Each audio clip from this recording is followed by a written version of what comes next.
Hujan deras disertai angin kencang terjadi di 3 desa di wilayah Kecamatan Dempet, Demak, Jawa Tengah. Sedikitnya 3 rumah ambruk rata dengan tanah dan ratusan pemukiman lain rusak akibat peristiwa ini.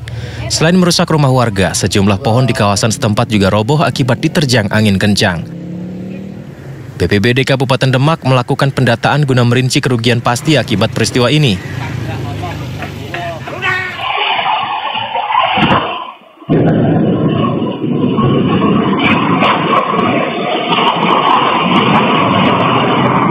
Hujan deras disertai badai angin kencang juga melanda sejumlah wilayah di Kabupaten Bogor, Jawa Barat. Bahkan derasnya hujan dan angin kencang membuat sejumlah pohon besar tumbang, menutupi jalan hingga membuat kemacetan. Ratusan kendaraan sepeda motor dan mobil terjebak macet panjang 5 km. Untuk saat ini alhamdulillah tidak ada korban jiwa. Tim Badan Penanggulangan Bencana Kabupaten Bogor dibantu aparat desa setempat langsung ke lokasi kejadian, mengevakuasi pohon tumbang. Usai dievakuasi, arus lalu lintas kembali normal dilalui kendaraan. Pemkab Bogor menghimbau warga agar tetap berhati-hati mengingat cuaca ekstrim masih melanda di sejumlah wilayah di Kabupaten Bogor.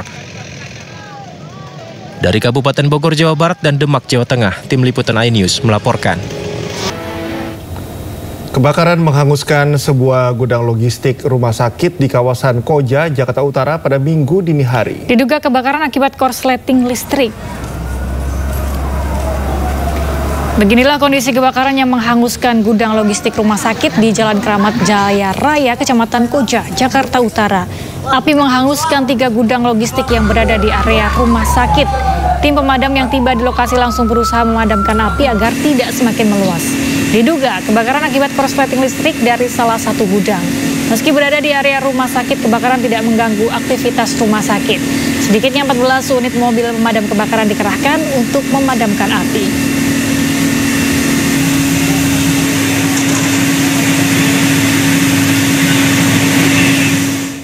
Sebuah gudang tempat penimbunan bahan bakar minyak ilegal di Dumai, Riau terbakar. Akibatnya sebanyak 5 ruko dan 3 rumah warga serta 3 mobil ikut dilahap api.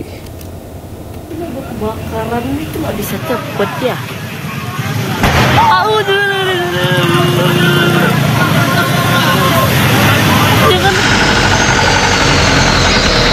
Kebakaran hebat terjadi di daerah Bagan Besar Kota Dumai, Riau pada Minggu malam.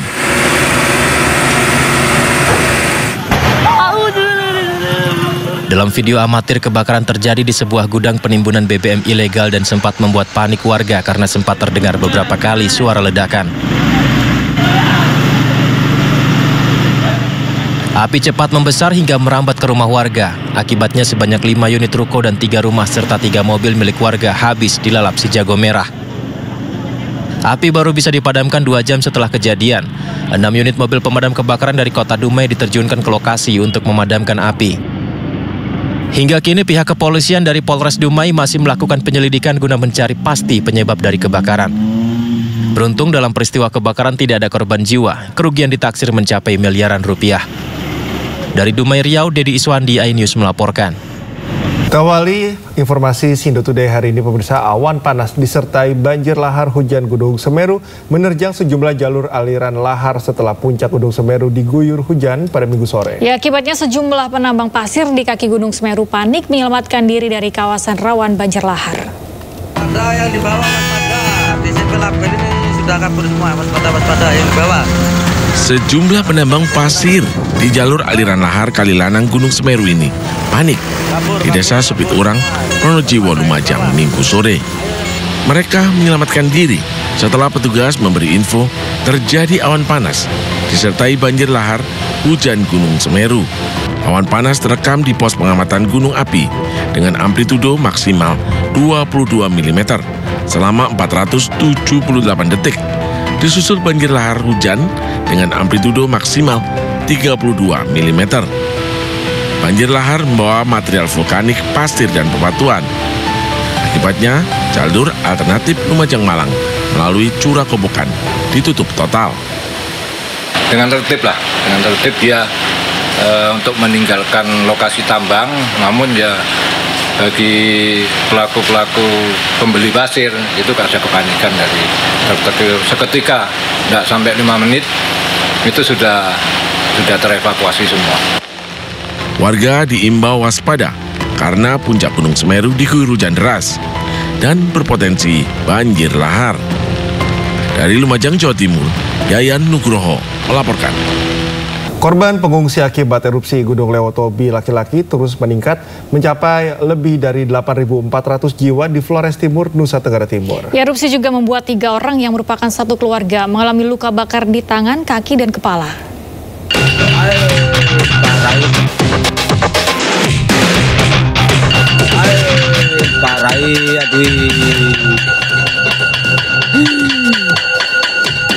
Gunung Lewotobi Laki kembali erupsi Sabtu malam.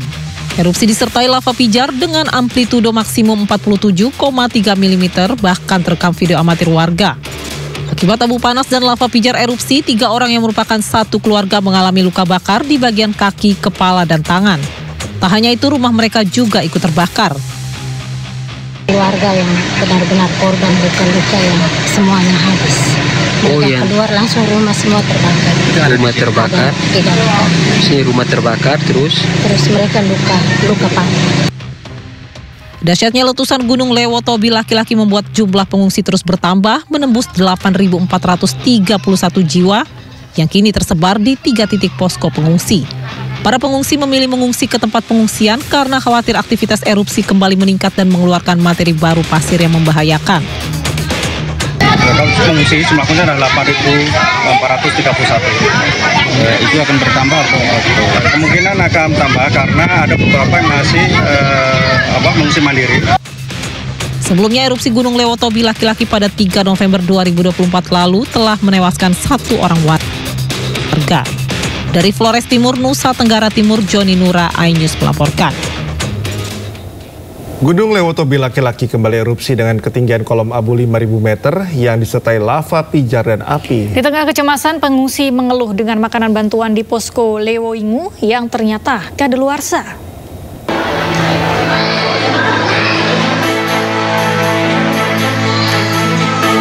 Ribuan warga Desa Nobo, Kecamatan Ilebura, Kabupaten Flores Timur yang terdampak erupsi Gunung Lewotobi kecewa dengan makanan bantuan di posko Desa Lewoingu. Bantuan yang mereka terima ternyata berupa barang-barang yang sudah kadaluarsa.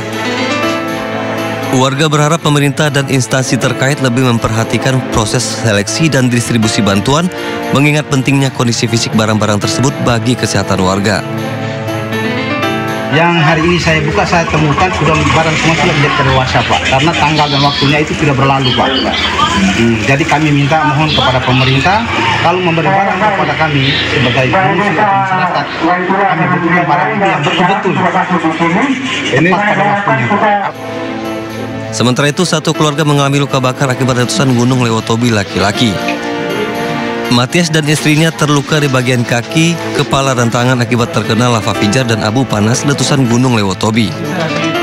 Saat ini Matias dan keluarganya harus mengungsi di rumah warga yang berada di Desa Hikon, Kecamatan Talibura, Kabupaten Sika.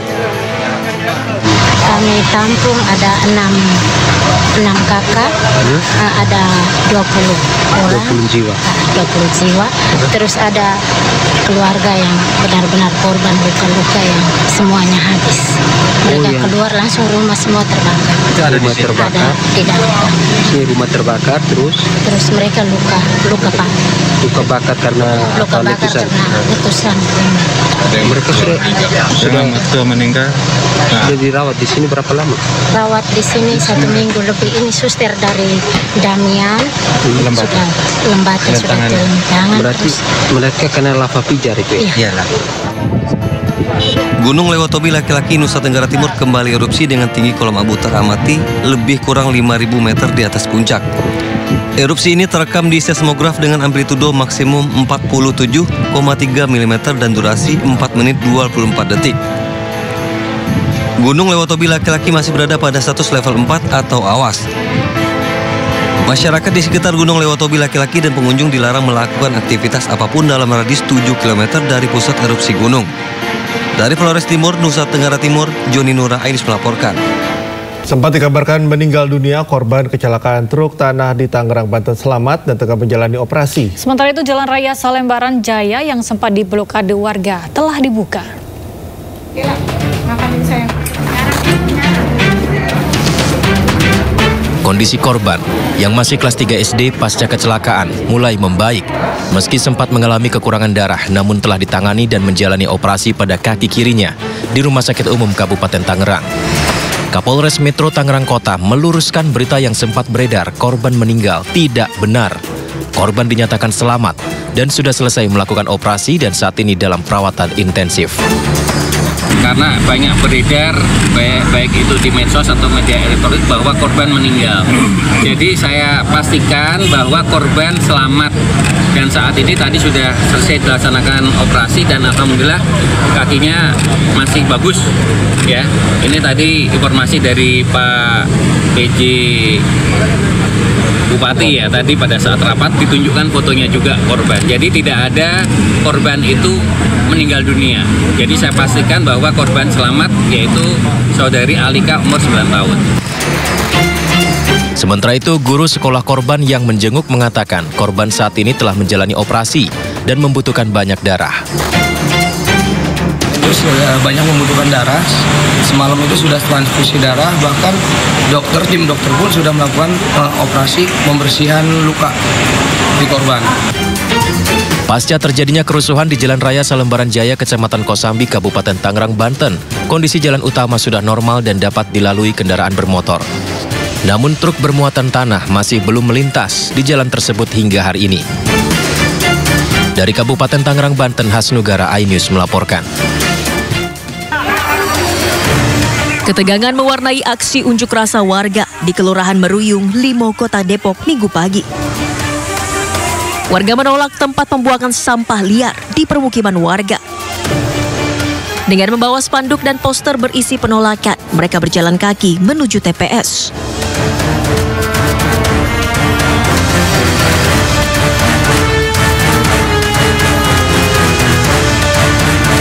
Namun sejumlah pengelola TPS menghadang warga hingga terjadi keributan. Ketegangan mereda usai petugas kepolisian dan Satpol PP menenangkan kedua kelompok yang sempat meradang. Pintu masuk TPS liar pun dipasangi garis kuning oleh Satpol PP. Nah, kita pengennya inilah persuasif, kita tidak mengusir mereka, tapi karena inilah wilayah padat penduduk, banyak anak-anak, ratusan balita yang ada di sini. Jangan sampai kena ESFA, jangan sampai lingkungan ini menjadi lingkungan yang kumuh. Akhirnya tidak sehat, tidak nyaman kita berada di lingkungan. Warga menuntut TPS liar di Meruyung Limo segera ditutup karena mencemari lingkungan dengan mengeluarkan bau tak sedap dan asap pembakaran sampah. Dari Depok, Jawa Barat, Iyung Rizky, iNews melaporkan. Diduga mabuk, sekelompok pemuda di Kota Metro Lampung terlibat kericuhan di acara organ tunggal. Akibat peristiwa tersebut, 1 orang tewas usai dikeroyok sejumlah pemuda.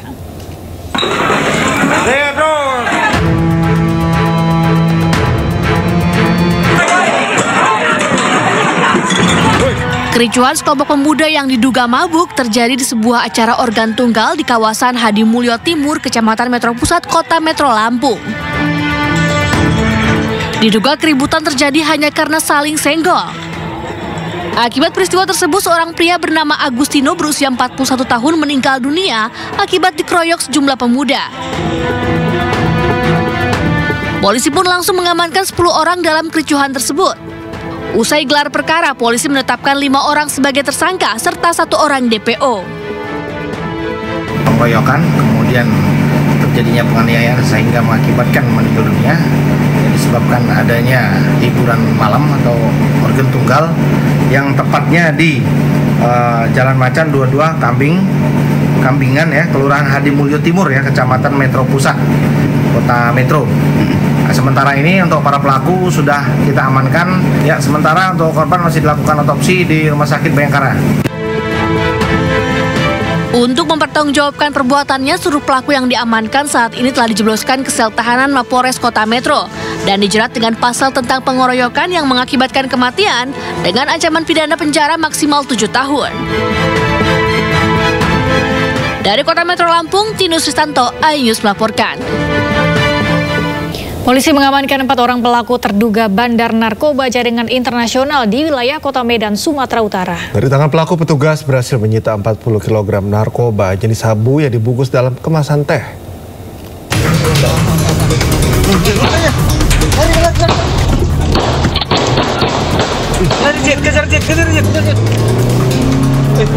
Aksi kejar-kejaran hingga mewarnai penangkapan 2 orang terduga bandar narkoba di Jalan Brigjen Katamso Medan, Kecamatan Medan Maimun, Sumatera Utara.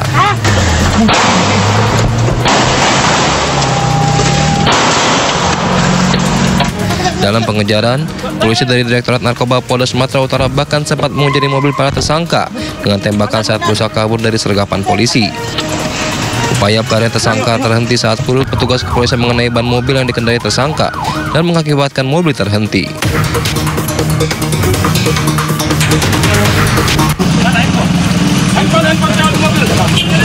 Saat diperiksa, polisi menemukan 40 kg narkoba jenis sabu dalam kemasan teh dan dibungkus dalam karung.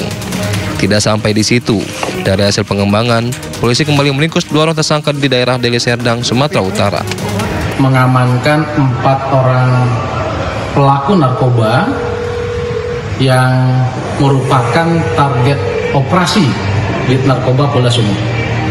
Dari keempat pelaku ini, polisi berhasil menggagalkan 40 kg narkotika jenis sabu yang akan mereka edarkan atau akan mereka bawa ke luar Sumatera. Narkotika ini berasal dari Tanjung Balai. Hingga kini, Polda Sumut masih terus melakukan penyelidikan terhadap jaringan pelaku. Dari Medan, Sumatera Utara, Amin Nur Rasid, iNews melaporkan. Tim gabungan merazia wilayah rawan peredaran narkotika di daerah Kampung Dalam dan Pangeran Hidayat, Pekanbaru Riau. Petugas mengamankan 2 orang pengguna narkoba beserta sejumlah barang bukti.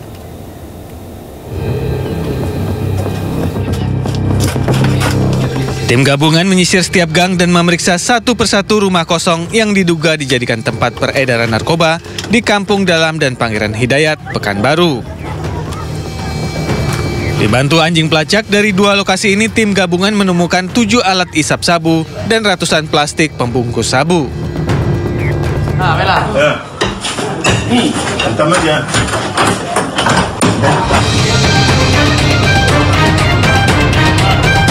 Dalam operasi ini, tim gabungan mengamankan 2 orang yang mencurigakan.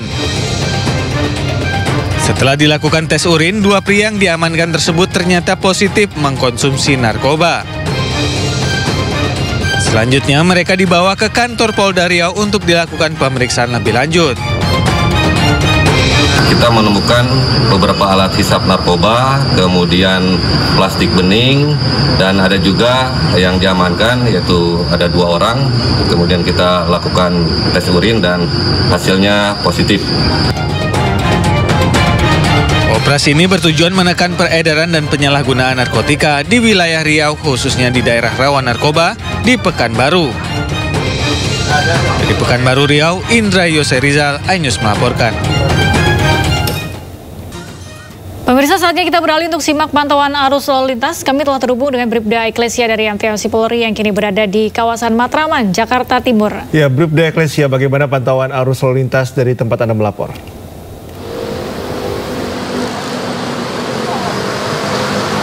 Baik, terima kasih Cikal dan Galus. Selamat pagi pemirsa, bersama kami dari MTMC Korlantas Polri akan menginformasikan situasi arus lalu lintas langsung dari kawasan Simpang Matraman, Jakarta Timur. Dapat kita lihat bersama situasi arus lalu lintas pada pagi hari ini tampak cukup ramai dan sudah mengalami peningkatan volume arus kendaraan dari berbagai arahnya dikarenakan bertepatan dengan jam berangkat perkantoran dan juga dimulainya aktivitas masyarakat pada pagi hari ini. Untuk situasi arus lalu lintas dari arah Senen yang akan menuju ke arah Jatinegara ataupun Kampung Melayu atau yang akan berbelok ke arah Rawamangun dalam keadaan ramai, kondusif, lancar. Perlambatan kecepatan sesekali terjadi di kawasan ini dikarenakan adanya antrian traffic light yang berimbas hingga 500 meter ke belakang. Kami menghimbau kepada seluruh pengendara untuk tetap bersabar dan tetap berhenti di belakang garis stop pada saat mengantri jalan traffic light demi hak pejalan kaki yang akan menyeberang di kawasan ini. Bagi para pejalan kaki yang akan melintas di kawasan ini untuk tetap berhati-hati pada saat Anda akan menyeberang jalan dan dapat menggunakan jembatan penyeberangan orang yang telah tersedia. Dan selanjutnya dari arah Jatinegara yang akan menuju ke arah Senen ataupun yang akan berbelok ke arah Manggarai dalam keadaan lancar dengan kecepatan kendaraan dapat ditempuh berkisar 30 sampai dengan 40 km per jam. Kami menghimbau kepada seluruh pengendara untuk selalu menjaga jarak aman kendaraan Anda dengan kendaraan lainnya, dikarenakan di kawasan ini banyaknya dilintasi oleh busway ataupun angkutan kota.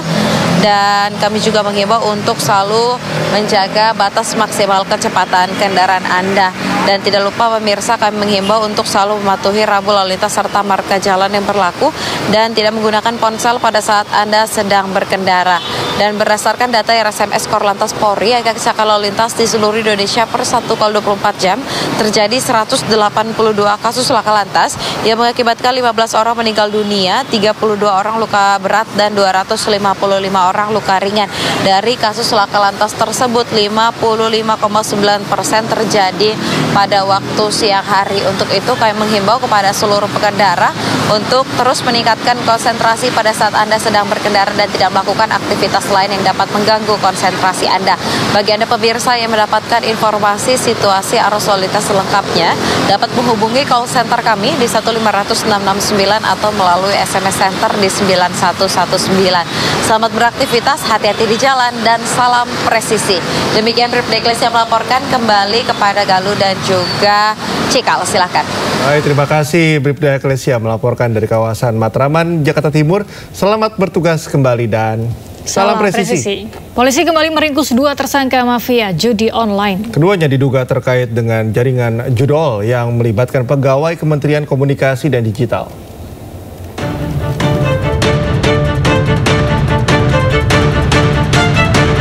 Polisi kembali menangkap 2 orang tersangka kasus mafia judi online yang melibatkan pegawai Kementerian Komunikasi dan Digital Komdigi. Kedua tersangka yang ditangkap berinisial MN dan DM. Diketahui, kedua tersangka memiliki peran berbeda, di mana pelaku MN berperan menyetor list web dan uang, sementara DM berperan menampung uang hasil kejahatan. Tim berhasil mengamankan salah seorang DPO dengan inisial MN yang ketika MN dilakukan penangkapan, selanjutnya dilakukan pengembangan dan didapatkan 1 orang tersangka lagi dengan inisial DM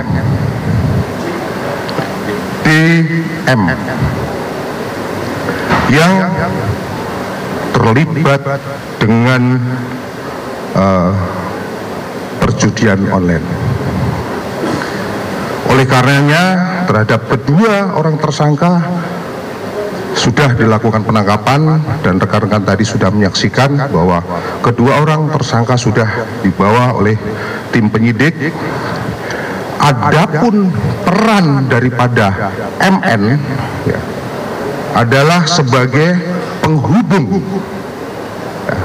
Saya ulangi lagi, adalah peran daripada saudara MN adalah sebagai penghubung antara bandar judi dengan para pelaku ataupun tersangka yang lainnya, atau tersangka yang sementara sudah kita tahan, di mana MN adalah orang yang menyetor uang dan menyetorkan list website.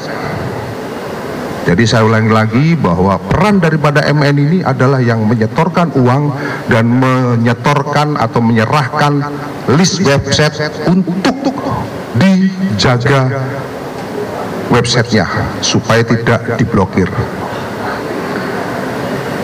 Sedangkan tersangka DM berperan membantu kejahatan daripada saudara MN, termasuk menampung uang hasil kejahatan. Sebelumnya, 15 orang telah ditetapkan sebagai tersangka dalam kasus ini, di mana 11 diantaranya merupakan mantan pegawai Kementerian Komunikasi dan Digital. Tim Liputan iNews melaporkan.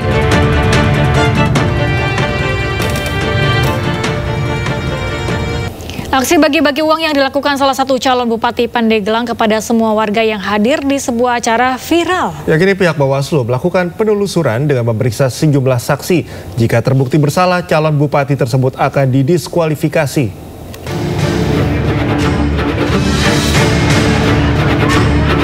Dari rekaman video amatir terlihat calon Bupati Pandeglang nomor urut 02 membagikan uang pecahan Rp50.000 kepada warga yang hadir. Dalam video berdurasi 39 detik itu, warga terdengar meneriaki dukungan yang mengarah pada sosok calon Bupati Pandeglang, Raden Dewi Setiani, yang berpasangan dengan Iing Andri Supriyadi pada Pilkada 2024. Aksi bagi uang tersebut berlangsung di Kampung Kadu Gobang, Desa Gunung Putri, Kecamatan Banjar, Kabupaten Pandeglang, Banten, 8 November lalu. Namun untuk memastikan adanya dugaan politik uang, Bawaslu kini turun tangan dan melakukan penelusuran hingga pemeriksaan terhadap cabub dan saksi-saksi yang saat itu berada di lokasi. Bawaslu akan melakukan penelusuran sebagaimana hukum acara penanganan pelanggaran yang tertuang dalam Perbawaslu 9 tahun 2004. Jadi penelusuran ini kita lakukan selama 7 hari maksimal. Nantinya jika dalam penelusuran Bawaslu selama 7 hari terbukti adanya pelanggaran dari video yang viral tersebut, maka sanksi terberat ialah cabub akan didiskualifikasi dari pilkada. Dari Pandeglang, Banten, Iskandar Nasution, iNews melapor. Kita menuju ke informasi seputar pilkada, pemirsa. Salah paham, ratusan pendukung paslon Gubernur Sulsel nomor 1 dan 2 bentrok di tengah jalan Andi Pangeran Petarani, Kota Makassar, Sulawesi Selatan. Polisi yang berada di lokasi sempat kewalahan mengamankan kedua kubu yang terlibat bentrok karena saling serang menggunakan batu.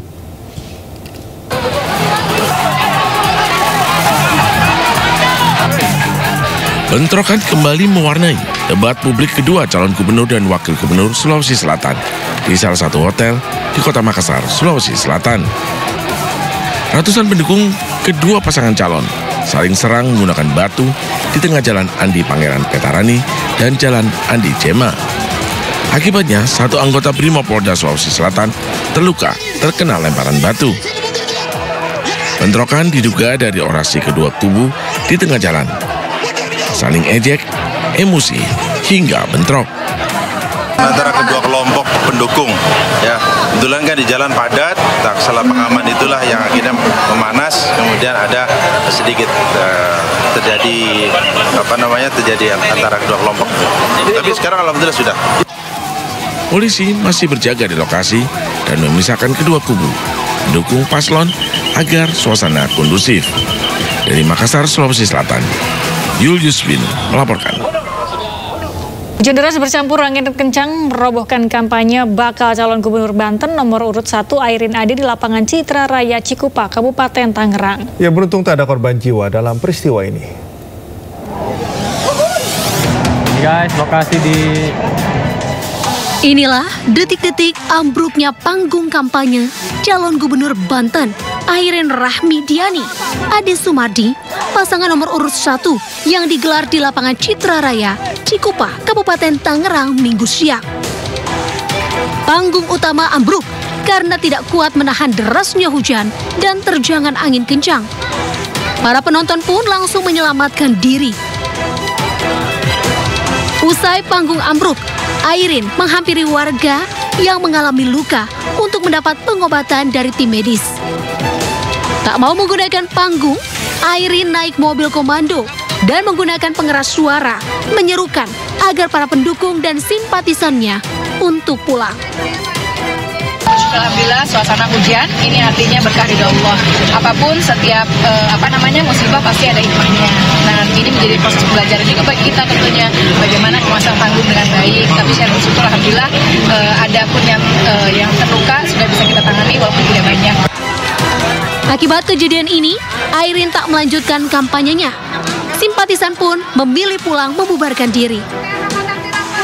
Dari Kabupaten Tangerang, Banten, Aimarani, iNews melaporkan.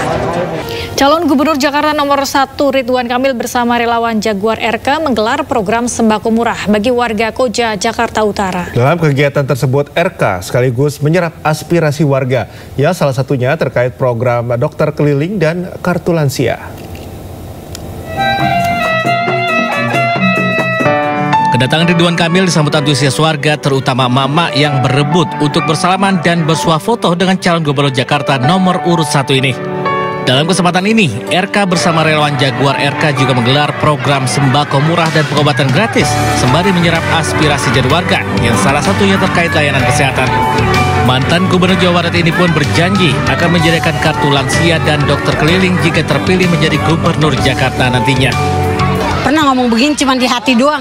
Coba nih si Bapak maju maksudnya jadi gubernur di Jakarta nih pasti bagus nih. Nggak taunya bener ya, namanya Allah ya.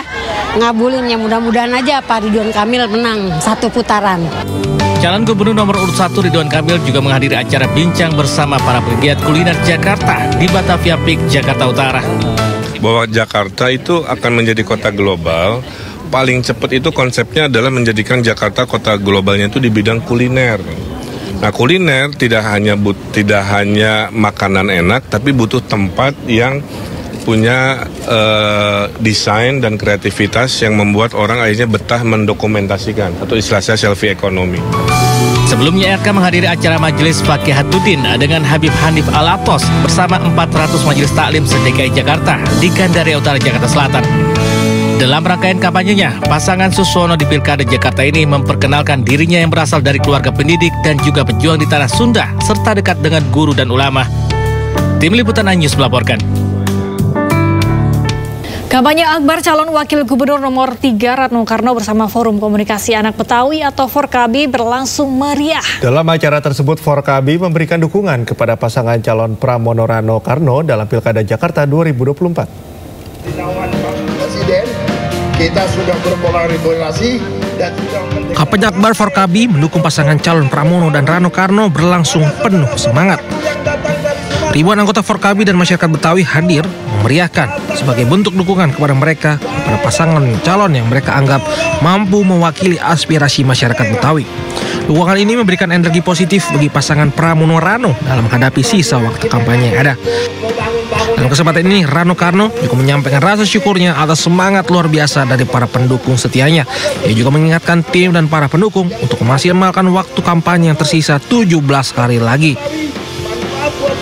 Ya, alhamdulillah nih, subhanallah nih, di tengah hujan gini teman-teman saudara-saudara saya di Forkabi nih, waduh semangat luar biasa nih, ada Bang Goni, ada Bang Gunawan nih, semua teman-teman. Ya ini apa ya, membuat kita semakin semangat lah ya, apalagi ini kan sisa masa kampanye, insya Allah tinggal 17 hari lagi. Makanya kita bilang ayo kita kerja keras nih, jangan kita berpuas diri, juga bukan berarti kita kabur, tapi artinya ya 17 hari ini kita manfaatin lah supaya sampai ke masyarakat dan masyarakat paham apa program-program kita. Intinya itu sebetulnya sih. Rano Karno juga mengatakan semangat Forkabi dalam mendukung pasangan Pramono Rano menjadi bukti kuatnya dukungan masyarakat Betawi.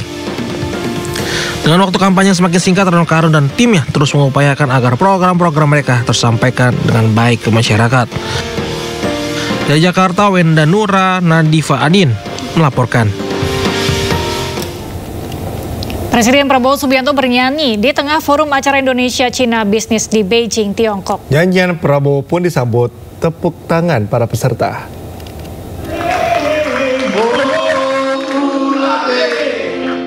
Di tengah lawatannya ke Beijing, Tiongkok, Presiden Prabowo Subianto menyanyikan lagu Maluku, O Ulate.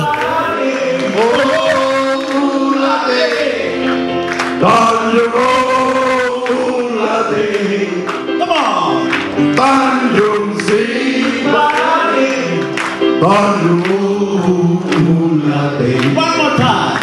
Jalan-jalan ke kota Beijing, mampir dulu di Surabaya. Sebentar lagi aku akan pulang, jangan lupa dengan saya. Sambil tersenyum, Prabowo bersemangat menyanyikan lagu dengan berirama pantun yang dibuatnya secara spontanitas. Tanjung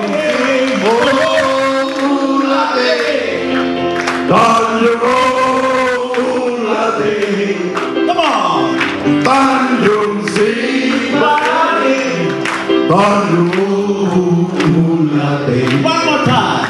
Jalan-jalan ke kota Beijing, mampir dulu di Surabaya. Sebentar lagi aku akan pulang. Jangan lupa dengan saya.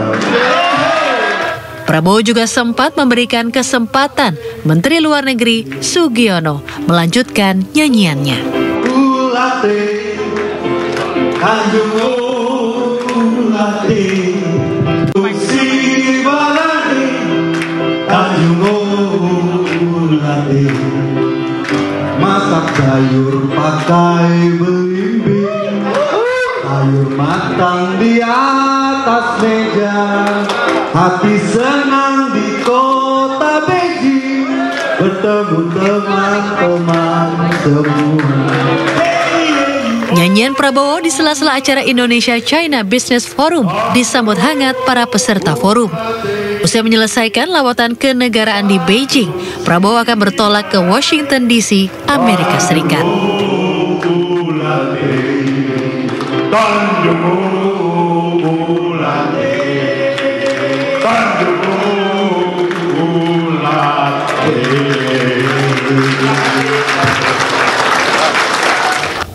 Presiden Prabowo tiba di Washington DC, Amerika Serikat Minggu sore waktu setempat. Dalam kunjungan kerjanya itu, Prabowo dijadwalkan bertemu Presiden Amerika Serikat Joe Biden pada Selasa 12 November mendatang. Prabowo tiba di pangkalan militer Andrews, Washington DC pada Minggu sekitar pukul 4 sore waktu setempat. Kedatangan Prabowo disambut oleh sejumlah pejabat Amerika Serikat. Selain itu, nampak pula pasukan jajar kehormatan menyambut dan mengiringi Presiden Prabowo menuju kendaraan. Dari bandara, Prabowo dan rombongan langsung menuju hotel tempatnya bermalam selama di Washington DC. Setibanya di hotel, Prabowo pun langsung disambut meriah oleh diaspora Indonesia. Dalam kunjungannya ini, Prabowo dijadwalkan pemirsa akan bertemu dengan Presiden Amerika Serikat Joe Biden pada Selasa 12 November mendatang. Sebelumnya, Prabowo bertolak dari Beijing Capital International Airport menuju Washington. Selama di Beijing, Prabowo telah melakukan pertemuan dengan Presiden Xi Jinping, Perdana Menteri Li Qiang, dan Ketua Kongres Rakyat Nasional Zhao Leji. Presiden RI Prabowo Subianto melakukan pertemuan bilateral dengan Presiden Cina Xi Jinping. Presiden Prabowo dan Xi Jinping menyepakati sejumlah perjanjian untuk perkuat kemitraan kedua negara. Selain itu, kunjungan Prabowo ke Cina berhasil mendatangkan investasi ke Indonesia sebesar 157,64 triliun rupiah.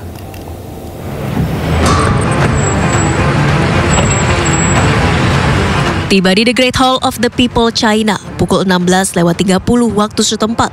Kedatangan Presiden Prabowo Subianto disambut dengan upacara kenegaraan oleh Presiden China Xi Jinping. Diiringi pasukan kehormatan di sepanjang karpet merah, Prabowo memasuki North Hall tempat upacara kenegaraan digelar. Prabowo disambut hangat oleh Presiden Xi Jinping.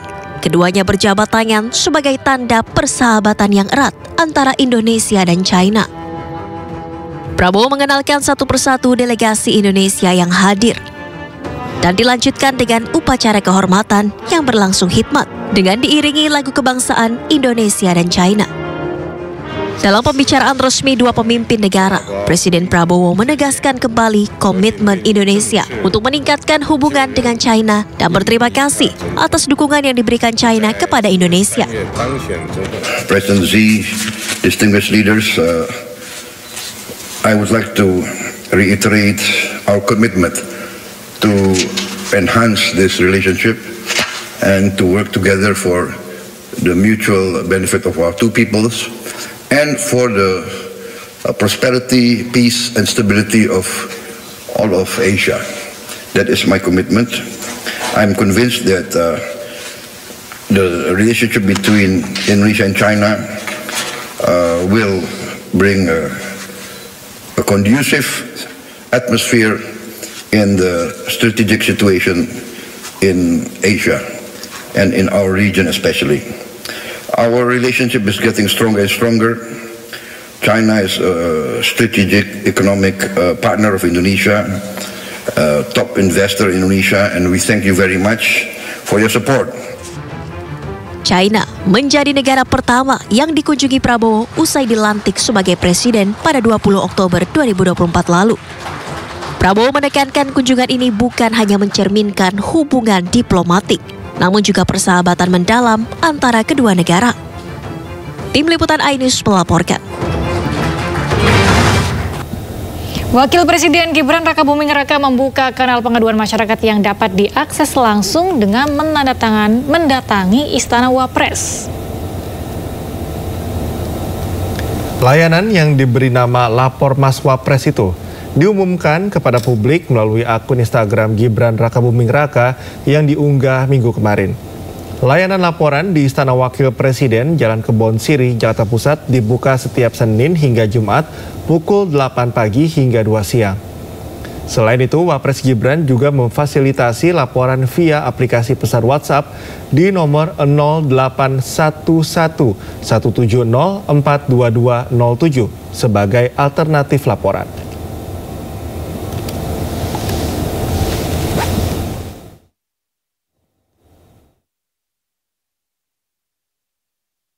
Presiden RI ke-7 Joko Widodo mengunggah momen saat dirinya mengajak dua cucunya, Jan Etes, Sri Narendra, dan Lalembah Manah berjalan-jalan naik MRT Jakarta. Jokowi juga membuat vlog tentang keramaian di MRT bersama kedua cucu dan sang istri Iriana.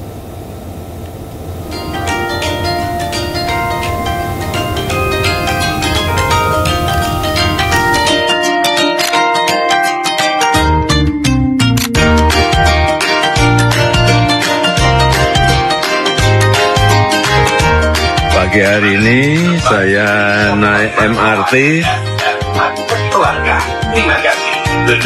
penuh ini dengan Bu Jokowi. Kedua cucu Jokowi nampak sangat menikmati perjalanan menaiki MRT. Jokowi juga melayani permintaan berfoto dari sejumlah masyarakat.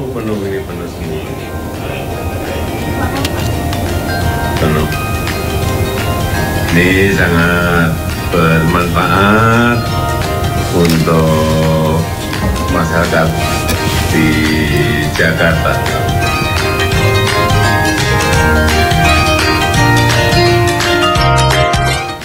Jelang laga menghadapi timnas Garuda, sejumlah pemain timnas Jepang mendarat di Bandara Soekarno-Hatta Tangerang, Banten pada Senin dini hari. Skuad Jepang terbang ke Jakarta menggunakan maskapai All Nippon Airways NH855. 4 pemain Jepang yang datang diantaranya Kosei Tani, Hiroki Sakine, dan Kota Takai. Pelatih Jepang Hajime Moriya juga turut hadir bersama 20 staf dan ofisial. Sementara pemain lainnya akan menyusul mengingat pemain Jepang masih bermain di Eropa. Jadwal kedatangan tim asuhan Hajime Moriya berubah dari jadwal semula, yakni pada Minggu sore. Timnas Jepang akan memiliki waktu 4 hari untuk persiapan jelang melawan Timnas Merah Putih di Stadion Gelora Bung Karno pada 15 November mendatang.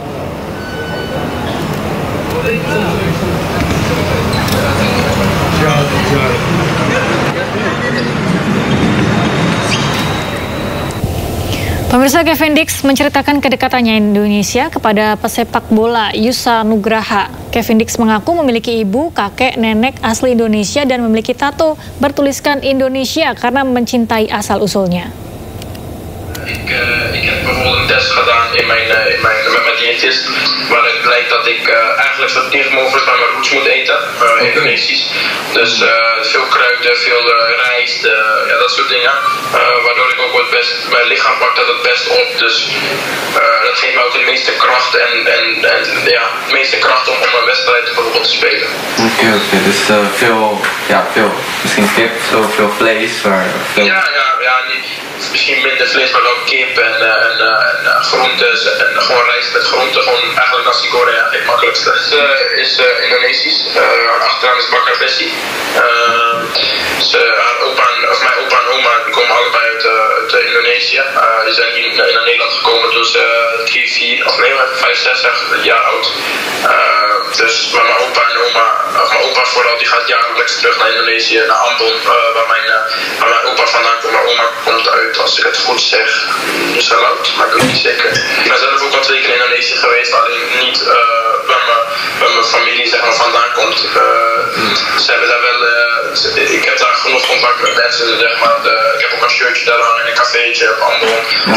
Dus bij mijn ouders ook over dat ik toch echt wel terug wil naar mijn roots. En ik heb ook een tattoo van Indonesië op mijn arm staan. En maar ik toch wel weet waar ik vandaan kom. En, ik ben nu 2 keer geweest in Indonesië, dus ik zou heel graag weer terug willen, maar er is maatregelen kant van niks. Ja, dat is waar. Ja. FIFA menjatuhkan sanksi terhadap Indonesia jelang 2 laga krusial melawan Jepang dan Arab Saudi. Sanksi ini diberikan antara skuad Garuda dinilai melakukan indisipliner pada beberapa laga di ronde ketiga kualifikasi Piala Dunia 2026 zona Asia.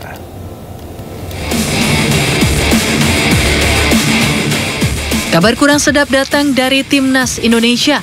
FIFA resmi menjatuhkan sanksi terhadap skuad asuhan Shin Tae-yong. Indonesia dinilai melakukan indisipliner di sejumlah laga ronde ketiga kualifikasi Piala Dunia 2026 zona Asia. Di antaranya sanksi terhadap manajer Timnas Indonesia Sumarji.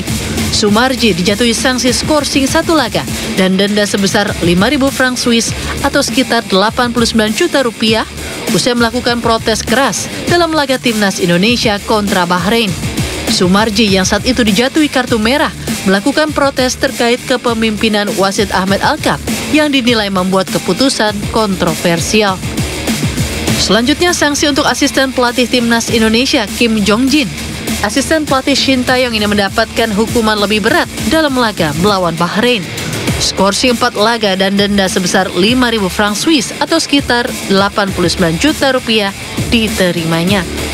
Selanjutnya keterlambatan kick-off yang dilakukan Timnas Indonesia dalam laga melawan Tiongkok dan Australia.